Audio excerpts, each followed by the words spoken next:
Bonsoir Clément. Bonsoir. Voilà donc le Karcher prêt à ressortir de la cave, référence explicite de Valérie Pécresse aux propos tenus par Nicolas Sarkozy en 2005 à la Courneuve. Et pour vous, la formule est devenue un étendard rhétorique. Un étendard, oui, ou une bannière, un oriflamme, bref, une expression dont l'objectif est moins de porter une proposition que d'appeler à la mobilisation. Et pour nous en convaincre, il faut revenir à son origine, faire un peu d'histoire. Nous sommes en juin 2005, un jeune garçon à la Courneuve, dans la cité des 4000, a été victime de 2 balles perdues lors d'un règlement de compte. Et Nicolas Sarkozy, qui est alors ministre de l'Intérieur, se rend dans l'appartement de la famille de la victime, sans aucune caméra. C'est dans ce contexte qu'il déclare « On va nettoyer au Karcher la cité des 4000 ». Comment le sait-on sans caméra ? Alors, il se trouve que l'entretien a été rapporté par une journaliste du Monde. Elle était présente auprès de la famille, mais Nicolas Sarkozy ne l'avait pas remarqué. Et d'ailleurs, c'est notre collègue Jean-François Aquili qui le raconte dans son livre « La firme Sarkozy ».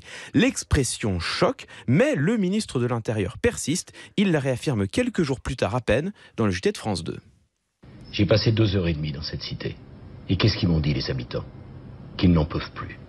Et qu'ils ne comprennent pas pourquoi l'État tolère ce que nous ne tolérions nulle part ailleurs. Alors ceux qui poussent des cris d'orfraie et qui sont choqués par le verbe nettoyer, je le confirme, mon devoir c'est de nettoyer la cité des 4000 des trafics et des trafiquants. Et voilà, la métaphore est aussi marquante que péjorative. Volontaire ou non, elle devient instantanément l'un des emblèmes de la communication de Nicolas Sarkozy. 16 ans plus tard, c'est exactement la même expression que l'on retrouve chez Valérie Pécresse. La candidate des Républicains était aujourd'hui en déplacement à Salon de Provence. Elle en a profité, elle aussi, pour réitérer ses déclarations.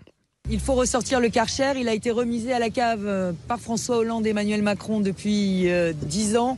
Aujourd'hui, il est temps de nettoyer les quartiers et il faut traquer les caïds, les voyous, les criminels, les dealers. C'est eux qu'il faut harceler, c'est eux qu'il faut punir, c'est eux qu'il faut priver de leur citoyenneté. Il faut ressortir le Karcher, il est temps de nettoyer les quartiers. C'est du Nicolas Sarkozy dans le texte. Et en pratique, qu'est-ce que ça signifie ? Alors là, c'est toute la question. Là, c'est toute la question. Vous entendez que derrière les propositions de Valérie Pécresse restent parfois un peu vagues. Les caïds, les voyous, les criminels, les dealers, nous dit-elle, il faut les traquer, les harceler, les punir. Elle ajoute même vouloir les priver de leur citoyenneté. Bon, certes, mais comment, avec quelles propositions concrètes ? Cela demeure encore parfois très flou. C'est ce que vous entendez par le concept d'étendard rhétorique ? Oui, exactement. Au fond, peu importe que les propositions puissent être vagues et que les métaphores soient un peu usées. L'image des cités nettoyées au Karcher n'est utilisée ici ni pour ce qu'elle porte, ni pour ce qu'elle évoque, mais plutôt pour ce qu'elle mobilise. Aux yeux des électeurs LR, elle est un cri de ralliement qui permet de jouer sur une fibre émotionnelle, la nostalgie du gouvernement Sarkozy. Et d'ailleurs, la réciproque est vraie.